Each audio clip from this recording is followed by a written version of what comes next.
I would die for Sui because I just got done watching season 2, episode 1 of Campfire Cooking in Another World with My Absurd Skill, and if I had to pick one anime to live in, I legitimately think it would be this one. I am in love with this show. In episode 1 of season 2, it's just more of the same, but I love it so much. It is a relaxing fantasy cooking. You kind of forget it's an isekai, to be honest. The only thing that reminds you that it is a little bit of a weirder fantasy is the shopping mechanic, but it just kind of adds a fun little quirk to it, in my opinion.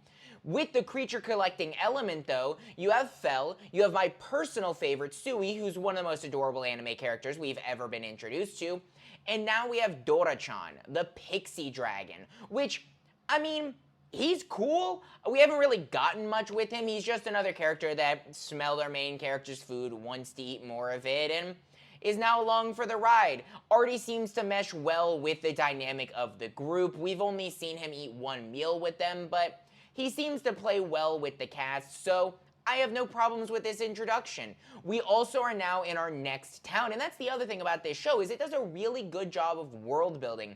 It does a lot of its setup through the creatures that Fel hunts down and then we cook up, which is just a kind of creative way. I know Delicious in Dungeon does the same thing, but if I'm not mistaken, this came before Delicious in Dungeon, so if anything, that's a rip-off of this. Maybe I'm wrong, I'll probably get some hate for that in the comments, but I don't know. The way that it introduces the world through the creatures and introduces you to the new towns to build out the races, it just feels so natural. There's no big heavy exposition. There's no big heavy, oh no, there's this giant big bad that we need to hunt down. It's just again, creature collecting, cooking, fantasy anime.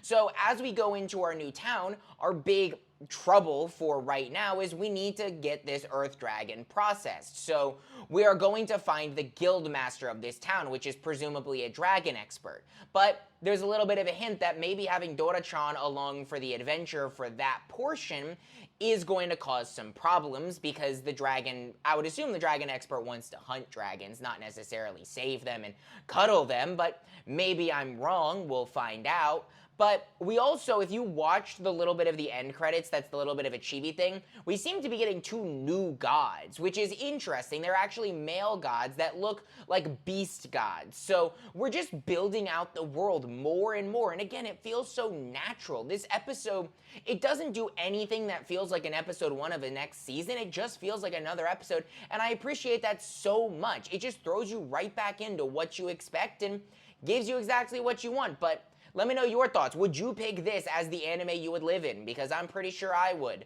Drop a like and follow while you're there. And as always, stay nerdy.